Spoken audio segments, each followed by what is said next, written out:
So I'm here, 24, no idea what to do, absolutely confused, and my friends are like, look, you're confused, so why don't you do what most confused people do? Go get an MBA. Next thing I know, as a 26-year-old, I'm sitting in the boardrooms of really large companies, telling them on how they should be running their business, basis the Excel sheet that I have made, basis my understanding of their business, of which I had no idea until 2 weeks back. And I'm meeting with a friend of mine from business school, ISB, same batch. And he's like, hey, I've started this new website. I wanted to talk to you about it. I said, sure, what's it called? And he said, it's called secondshadi.com. And I was like, is it what I think it is? My reaction to that dude would be, jo bhi phook raha hai, band kar de.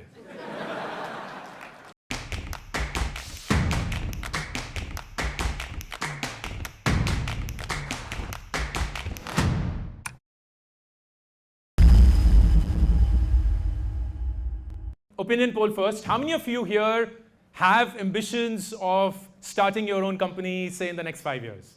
People didn't even wait to finish my question.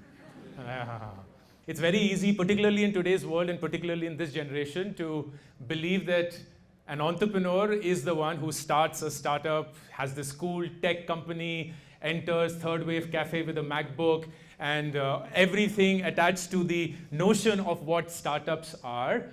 And we very quickly tend to lose the essence that entrepreneurs are made in here.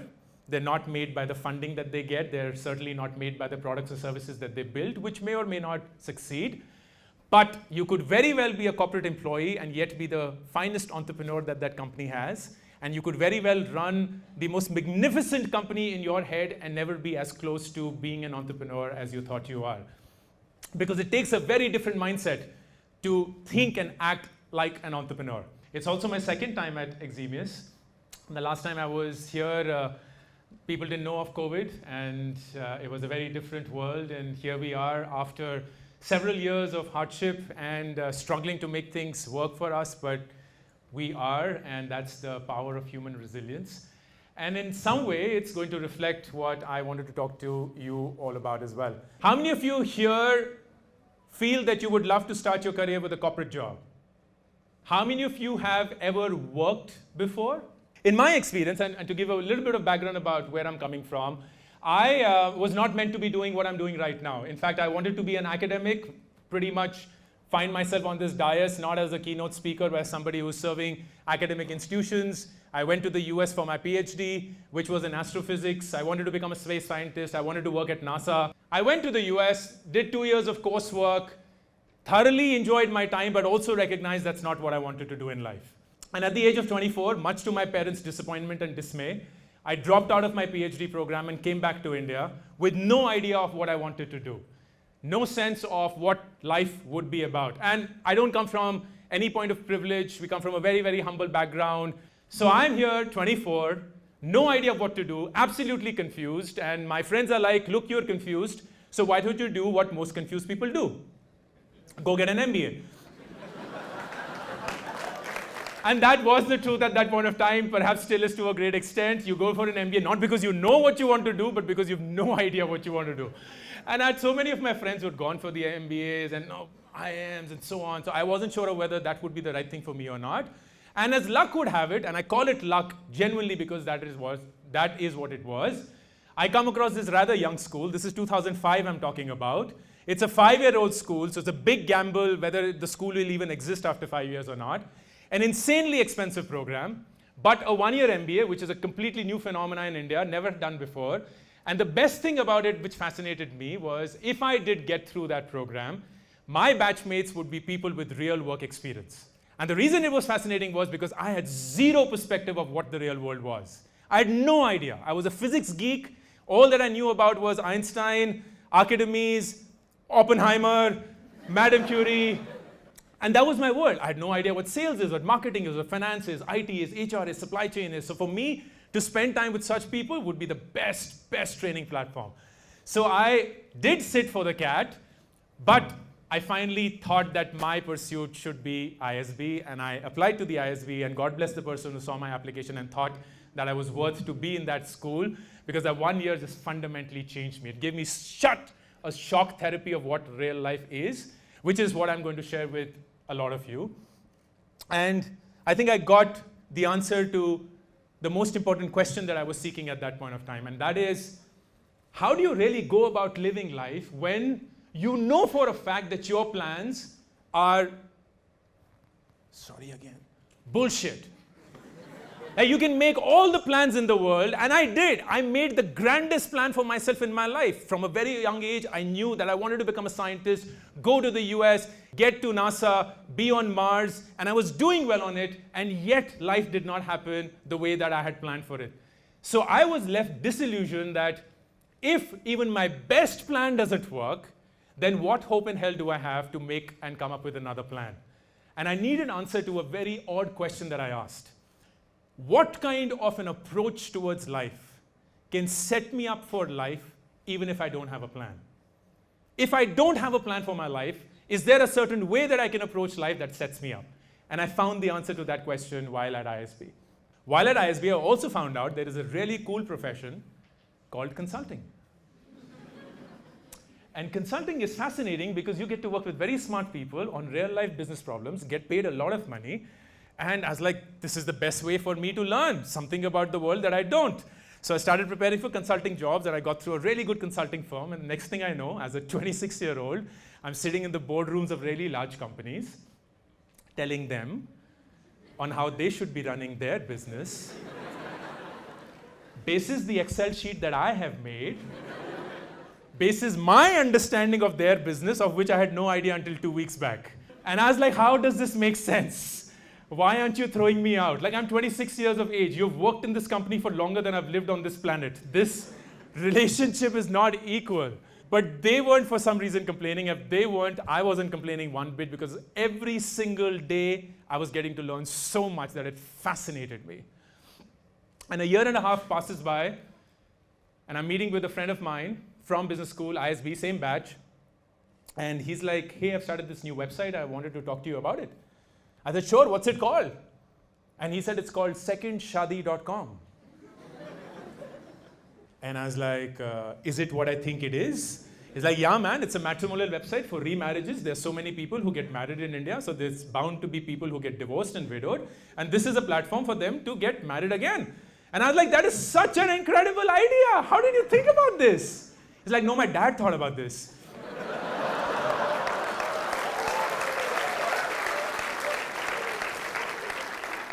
I had the exact same reaction, except I couldn't laugh at his face.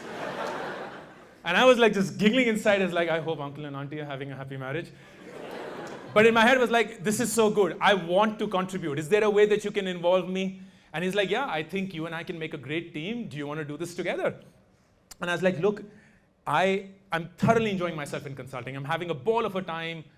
And I think it'll be foolish for me to just give all of that away to join you, but I don't want to say no to this opportunity as well. So if it's okay, and I really hope it's okay, whatever time is left out of consulting, which is a few minutes in a day, I will just spend with you, and let's just see where it goes. And he was very gracious about it, like, sure, let's make it happen, we'll see. So for the next 1.5 years, I had a day job as a consultant. During night time, I was Batman trying to get people married again. And it actually worked. Second Shadi launched. It got to a certain size and scale where there was repute, there were people coming in, there was revenue being made, there were profits being made. And it suddenly required my full-time attention, so I decided to then quit consulting, take a 80% pay cut or some random number like that, down to the bare minimum financial amount I needed to survive, and join secondshadi.com. And we did that for a couple of years, and we got an opportunity to sell one of our websites to a large South African internet company, which is not material right now. And there were 3 founders. We went our way. And I was looking for the next thing to do and figure out what I wanted to. And I come across this company called Groupon. And Groupon had just started in the US in 2008. This is 2010 I'm talking about. And they were growing like crazy all across the world. So they wanted to start multiple country offices, India being one of them. And they were looking for people to start that business. I got in touch with them. I liked them. They liked me. And the next thing I know, in 2011, I started the Groupon India business for Groupon. Did that for 4 years. Was part of an executive team, senior leadership, flying to Chicago every 3 months, hobnobbing with the finest in the world, and so on. But inside of me, I knew this wasn't what was giving me the true measure of building something that I wanted to feel.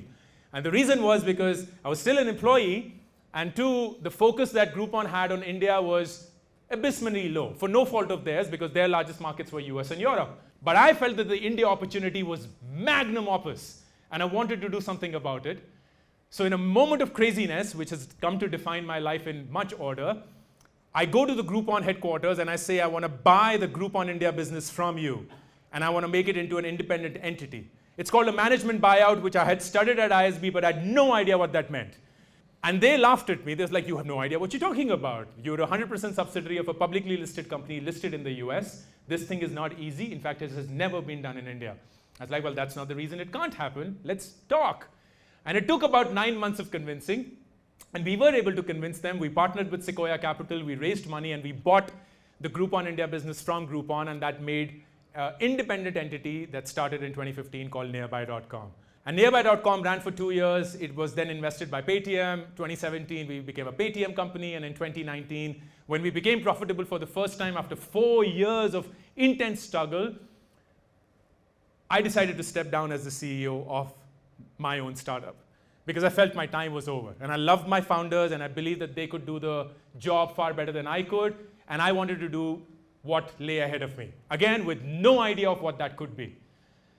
And I decided to take a 3-month break at the end of 2019. And in those 3 months, March 2020 happened. And that March 2020 just threw all of us in a disarray. Like we had no idea what hit us. We had to reimagine every single thing that we had learned so far because somehow nothing made sense anymore. And that was true for me as well. At the age of 40, I had to reimagine my whole life and start, in some sense, all over again. And I did that. So I stand here today in 2023, after 3 years, perhaps in your eyes as somebody who's a public figure, somebody who's an entrepreneur, somebody who's worthy of being called on this stage, and thank you so much for that.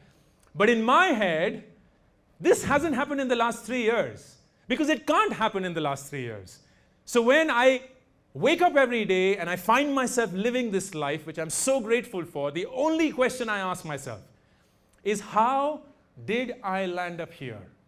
And I recognize that that shift happened when I came back from that US experience of mine, disillusioned with the fact that my plans didn't work, and craving to find out an approach in life where you didn't need plans to make things work for you.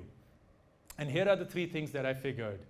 Go back to the day when you first stepped foot on campus. If you're from IIM Bangalore, this campus. If you're from outside, the campus that you're on. And you were surrounded by people who came from completely different walks of life. They looked different from you, they spoke differently from you, they dressed differently from you, they had a very different worldview from you, a very different way of looking at things. And in that heterogeneous mix, the first thing you wanted to do was to find people who are like you. That's the first thing you want to do. You just want to look for people who are like you. And I saw that happen at ISB. I went in there, first week itself, groups are formed.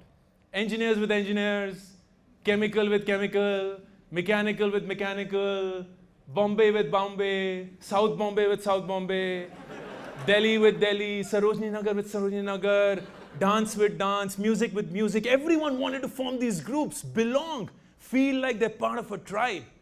And I was like, isn't this the exact opposite of what you should be doing? Like somebody has genuinely gone through the hard work of selecting 330 eclectic people from across the world, put them on a campus for 1 year, and you're going to spend time with the 5 people who are like you? That's such a disaster of an opportunity.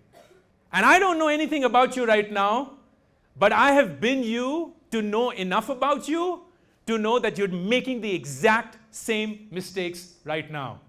You hanging out with people who you think are like you. You are in your cocoon, in your tribe, because you're high-fiving every day. See, agree? Yes, agree. Bro, that's exactly how it happens. I don't know what they're thinking. And that mentality, that mindset, where you're dismissing people because you think they're not like you is the single biggest reason why you will remain with a fixed mindset. You're never going to learn something that somebody else knows and you don't. So go back to the first day of your campus, in fact, right now, and you scan this room. And when you scan this room, there are bound to be these 2 or 3 people that you look at, and you're like, nahin, inke saath hang out nahi ho payega. They are the ones that you need to be spending time with. Because you're so fixed in your mindset that they do not know anything that can help you in your life, you refuse to see how they see the world differently from you. And an entrepreneurial mindset starts with the principle, I know nothing. I know nothing about the world. And for me to know everything about the world, I have 2 choices. Either live my entire life trying to figure it out, or spend time with people who know something about the world that I don't. So here's a request. You still have time, even if you are in second year or your final year. Spend time with people getting to know their perspective about the world, because that will open you up to a whole new perspective about yourself and the world. Number 2, first week, ISB, and I'm sure this happened here as well, and I'm sure everyone here will testify. In fact, I was asking Director Rishi, you've been here for how long? He's like, long enough. I'm like, Phil, still, there must be a number. It's like 27 years. It's awesome. And this is my favorite question whenever I meet someone who's so senior and has been at one institution for this long. What's the biggest shift that you've seen in students from then to here? And of course, had an answer. And I was curious. I was like, do you see students being more entitled right now? And he was very honest. Like, no, not at all. They were entitled always. Which, hand on heart, is true. And I'm speaking specifically to IIM Bangalore, but no offense meant to anybody else who did not make it, which includes me. You believe you're God's gift to humankind because you made it through CAT, which you're disappointed is not ranked above IIT JEE as the toughest examination in India, but it still is intensely tough. You are amongst the brightest students that this country has to offer. You have companies, even though you may not agree right now, you have companies falling over themselves to come and recruit and give you everything that you want, and you have every intellectual and infrastructural horsepower right at your disposal from this wonderful cocoon that you've built in, and you step outside of this fancy campus and you hit real world that you're like, oh my God, how do people stay here? And all of those, which tricks you into believing that you deserve to be here, that you have worked hard enough to be here. And now I'm speaking to everybody. You don't deserve to be where you are in life, period. You don't deserve to be where you are in life. None of us in this room, including this elite audience, certainly me, we don't deserve to be where we are in life. We just lucked out. We lucked out because we were born in a family that took care of us, gave us food, shelter, upbringing, love, education, values, because of which we sit on opportunities that we have taken for granted all our life. And millions of people outside of this fancy campus will never get to experience even a second of their lives. They work far harder than you will ever work in your life, and a lot of them are far smarter than you will ever believe them to be. But you stand in front of the mirror, and you actually have the audacity to pat yourself on the back and say, I deserve to be here, and I deserve the world to now follow my orders. No, they don't. The entrepreneurial mindset is never entitled. Never entitled. In fact, they keep pinching themselves. They refuse to believe that they're getting to live this opportunity. And I include myself in there, humble brag, but it's true. I wake up every single day, and this is Aditya. Aditya, say hi. He's the one who edits all of my videos, so if you like them, he's here. If you don't, never mind.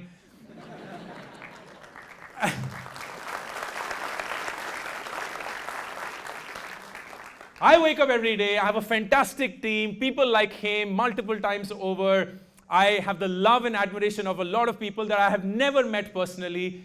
And every single day, I kid you not, I find myself expressing this to my wife and often to myself. How the F did we land up here? Like, what the hell just happened? And I just pinch myself and remind myself, this is not what you deserve. It's what you have been given. Earn it. Go and effing earn it. Every single day, show up and work so hard that you stand in front of the mirror and hope in hell that you can find yourself saying, I think I did enough to earn it. The entrepreneurial mind does not get entitled, which brings me to the third and last point about this. Think of your world around you right now. Think of everything that you have, products, services at your disposal. And everything is designed for, frankly, only one thing, your comfort. At the speed of thought, available to you, at your disposal. So it tricks you into believing that the purpose of life is to make life comfortable. When ironically, if you were to look at people that you are inspired by, that you would want to be, that you look up to, you will see that on a daily basis, they are picking up the path of maximum resistance. They're not picking up the easy path. Go back to your life as a student. And it's just so easy. And I see this and it pains me that you would pick the comfortable path while being a student. You're scared of coming up on stage and addressing a crowd, and you still wouldn't do that for all of the years that you were in college. You're scared of approaching strangers, and you still wouldn't gather the audacity and the courage to step and have a conversation with a complete stranger. You're scared of following a routine, getting up early, or getting yourself fit, and you still wouldn't do that because you come up with some lame-ass excuse of why life is so busy as a student. And here's the trick.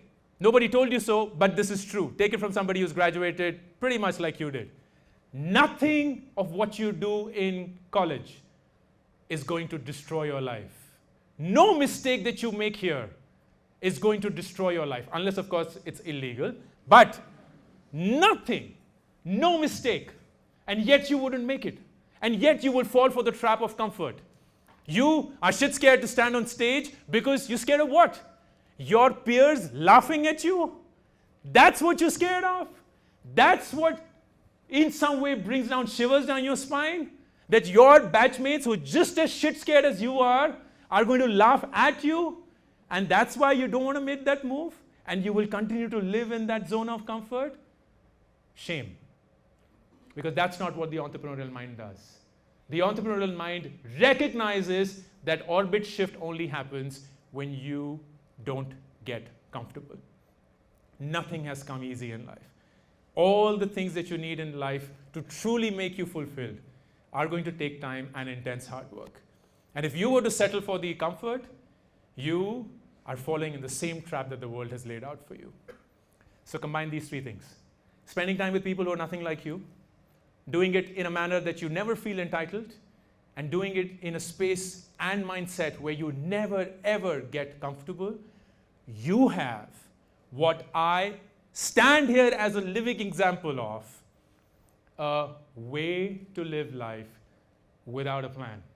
Because trust me, this approach itself will make life happen for you in a way that you cannot even comprehend sitting here on your chair today. Because I remember if in 2004, when I came back from the US, I met with somebody, and if that somebody would be like, hey, what's up, Ankur? I am from the future. So you'll be happy to know that time travel has been invented, as somebody who's just left physics, but still there is some blood in you that remains like that. But there are more important things that I want to tell you. Do you want to know what's happening to you in 2023? And I was like, no, I will tell you. Here's what's happening to you in 2023. In 2023, you'll have close to 10 million people follow you on something called social media, which, by the way, has never happened before. It's a really cool thing. When it happens, it will take the world over. You would also have written 2 best-selling books, the names of which I cannot pronounce because of moral obligations.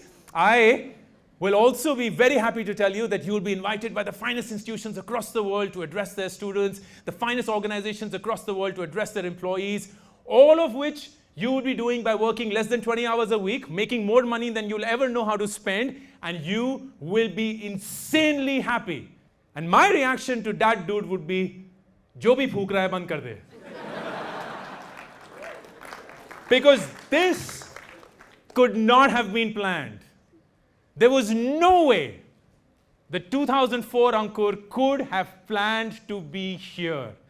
And I'm not here because I'm the smartest person you will come across or the most hardworking person you'll come across. I'm here because of a mindset shift that planted a seed in me that made me an entrepreneur long before I became one, as per the media and the true definition of it. And my humble admission to all of you, on this fine occasion of Eximius getting launched, 16th edition, no mean feat, is the biggest takeaway for you should be, it is not necessary for me to start up to become an entrepreneur, but it is critical for me to think like an entrepreneur, to believe that I am one.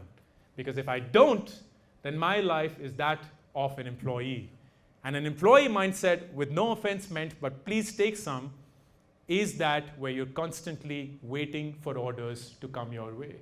You don't ever feel that you're in control. You feel somebody else is owning your destiny. You don't want to be in that spot. I certainly wouldn't wish that for you. And I know that every single individual in this August gathering is capable of taking charge of their destiny and becoming an entrepreneur in their mind. I've spoken for longer than I wanted to. Thank you so much. Thank you. Thanks a lot.